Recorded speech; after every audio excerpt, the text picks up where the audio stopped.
छत्तीसगढ़ में सलवा जुड़ूम और नक्सलवाद को लेकर एक बार फिर से राजनीति देखने को मिल रही है। बीजेपी और कांग्रेस के बीच में लगातार बयानबाजियों का दौर जारी है। नक्सलवाद के मामले के साथ में सलवा जुड़ूम को अगर उस दौरान में बंद नहीं किया गया होता, कांग्रेस की सरकार ने जो फैसला लिया था उसके बाद कोर्ट में ये मामला गया था और उस दौरान में अगर ये फैसला नहीं हुआ होता तो आज नक्सलवाद जो है वो बस्तर में इतने बड़े पैमाने पर छत्तीसगढ़ के साथ में अन्य राज्यों में भी नहीं फैला होता। ये कहना है बीजेपी की तरफ से, लगातार अमित शाह भी अपने बयानों में कई बार कह चुके हैं और अन्य नेताओं की तरफ से भी कहा जा रहा है। वहीं कांग्रेस इस बात को लेकर लगातार निशाना साध रही है कि जिस तरीके से नक्सलवाद फैला वो बीजेपी के शासनकाल के दौरान में उसको बढ़ावा मिला और उस दौरान में ये तमाम जो घटनाएं हैं, बड़ी घटनाएं, वो भी देखने को मिली। हालांकि अब लगातार इस बात को लेकर फिर से एक बार चर्चा है कि 14 साल बाद सलवा जुड़ूम को सही ठहराने की बात या सलवा जुड़ूम के साथ में नक्सलवाद के खात्मे की बात चर्चा का विषय क्यों बनी हुई है, क्योंकि कांग्रेस ने जो अपना प्रत्याशी तय किया है उस प्रत्याशी को लेकर, इस बात को लेकर चर्चा फिलहाल छत्तीसगढ़ से लेकर दिल्ली तक की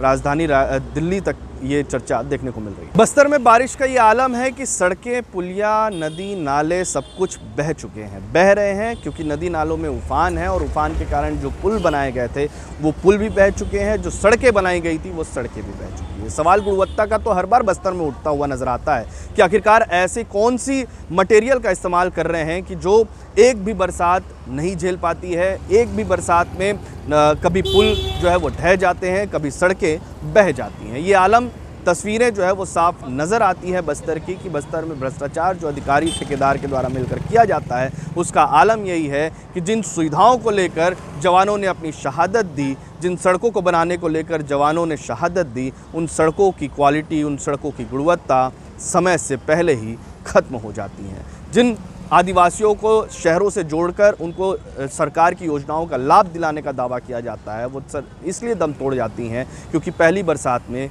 सड़क और पुल बह जाते हैं। छत्तीसगढ़ में बस्तर का फिलहाल ये आलम, सरकार ये दावा कर रही है फिर से कि उन तमाम सुविधाओं को दोबारा उन ग्रामीणों तक पहुंचाया जाएगा, जिनके आशियाने बह गए उनको आशियाना दिलाया जाएगा, जिनको लेकर परेशानियों का सामना करना पड़ रहा है उनकी परेशानियां दूर होगी। लेकिन कब तक होंगी, किस तरीके से होंगी, ये सवाल बनाओ। कभी 2100 करोड़, कभी 3600 करोड़ के शराब घोटाले के मामले में अब नई कड़ी जुड़ती हुई सामने नजर आ रही है। झारखंड से 2 आरोपियों को गिरफ्तार करके लाया गया है।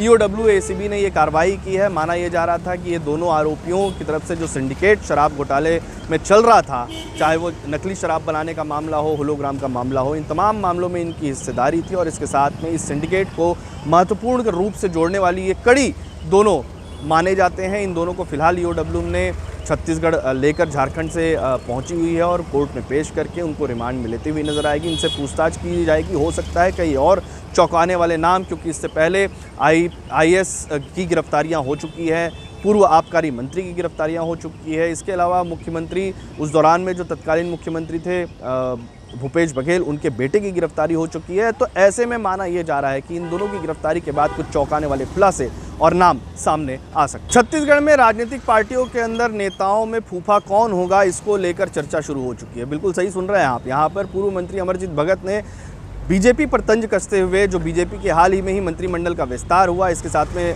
प्रकोष्ठों का और अन्य संगठनों का विस्तार हुआ, जिसमें अध्यक्षों के साथ में मंत्री विधायक जो बनाए गए उनको लेकर यहाँ पर तंज कसा है। अमरजीत भगत जो कांग्रेस के पूर्व मंत्री रहे हैं, उन्होंने कहा है कि फूफा मोर्चा बना लिया है बीजेपी के अंदर नेताओं ने। जो सीनियर नेता जिनको मंत्रिमंडल विस्तार में जगह मिलने की उम्मीद थी, जिनको मोर्चा प्रकोष्ठों में अध्यक्ष बनाए जाने की उम्मीद थी, अहम पदों पर जो पुराने दिग्गज नेता हैं उनको मौका दिए जाने की उम्मीद थी, अब वे नाराज़ चल रहे हैं। उनको फूफा बताते हुए उन्होंने कहा है कि इस फूफा जो बनाया गया है संगठन है, उसके जो मुख्य सूत्रधार हैं वो अजय चंद्राकर हैं। इस तरीके का बयान उन्होंने दिया। उसके साथ में एक नारा भी उन्होंने दिया है कि ए दारी सही वो, अगली बार बदल वो, इस तरीके का नारा भी उन्होंने दिया। हालांकि इसको लेकर बीजेपी की तरफ से भी तंज कसा गया है। मुख्यमंत्री की होड़ में, जब भी मुख्यमंत्री की होड़ आती है, कांग्रेस की अंदरूनी कलह सामने आ जाती है। 2.5 साल का मसला सामने आ जाता है।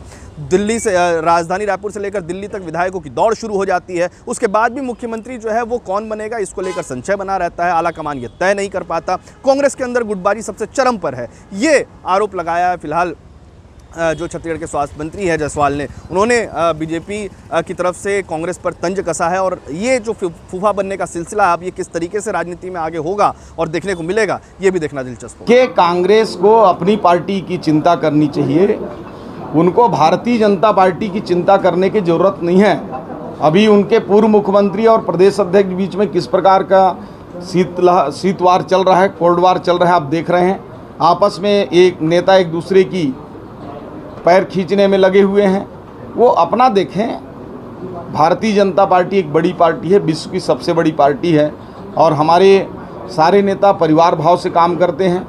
उनके टाइप का नहीं है कि मुख्यमंत्री बनने के चक्कर में पूरा विधायक दिल्ली चले जाएं, अपने ही मुख्यमंत्री के खिलाफ बात करें, दूसरे को मुख्यमंत्री बनाने की बातचीत करें। भारतीय जनता पार्टी परिवार भाव से काम करती है और कांग्रेस को इसकी चिंता करने की जरूरत नहीं है। मैं जो बोल रहा हूँ कि जो बोल रहे हैं लोग असंवैधानिक हो सकता है, लेकिन मैं तो भारतीय जनता पार्टी से अनुरोध और आह्वान करता हूँ, आग्रह करता हूँ कि जब लिबर्टी मांगा है तो एक पद के लिए क्यों मांगा? 4-5 पद और मांग लेना था, तो जितना अभी फूफा यूनियन बना है वो कम से कम नहीं बनता, सब एडजस्ट हो गया और आगे के लिए भी रास्ता खुला रहता। क्या लग रहा है, संवैधानिक है क्या? आपको लगता है संवैधानिक? मैं उसकी गहराई तक नहीं जाना चाहता, लेकिन जब लिबर्टी लेना था तो बढ़िया लेना था। दरभंगा में जिस तरीके से रैलियों को संबोधित करते हुए कांग्रेस ने पीएम मोदी को लेकर जिन शब्दों का उपयोग किया, उसको लेकर यहाँ पर अब छत्तीसगढ़ में भी राजनीति गरमाती हुई नजर आ रही है। छत्तीसगढ़ के भाजपा के जो प्रदेश अध्यक्ष है किरण सिंहदेव, उन्होंने साफ तौर पर कहा है कि केवल चुनाव जीतने के लिए इस तरीके का भाषा का प्रयोग करना सही नहीं है। मुख्यमंत्री या प्रधानमंत्री पद की गरिमाएं होती है और इन गरिमाओं का ध्यान रखना चाहिए। हालांकि कांग्रेस लगातार इसी तरीके के बयानों को लेकर चर्चा में रहती है, उनकी भाषा शैली ही इस तरीके की है, इस तरीके से तंज कसा है फिलहाल जो बीजेपी के प्रदेश अध्यक्ष उन्होंने कांग्रेस पर। हालांकि कांग्रेस भी लगातार इस मामले को लेकर, कुछ लोग चुप्पी साधे हुए हैं तो कुछ लोग इस बात को लेकर सफाई देते हुए भी नजर आ रहे हैं। लेकिन फिलहाल ये मामला गरमाया हुआ है और छत्तीसगढ़ में भी अब इसकी राजनीति तेज होती हुई नजर आ रही है। अपशब्दों का जो प्रयोग है पूरे देश ने देखा है, देश की जनता ने देखा है और सबसे बड़ी बात यह है, कांग्रेस का एक नया स्लोगन उन्होंने अपने लिए बनाया है, मां का अपमान कांग्रेस की पहचान।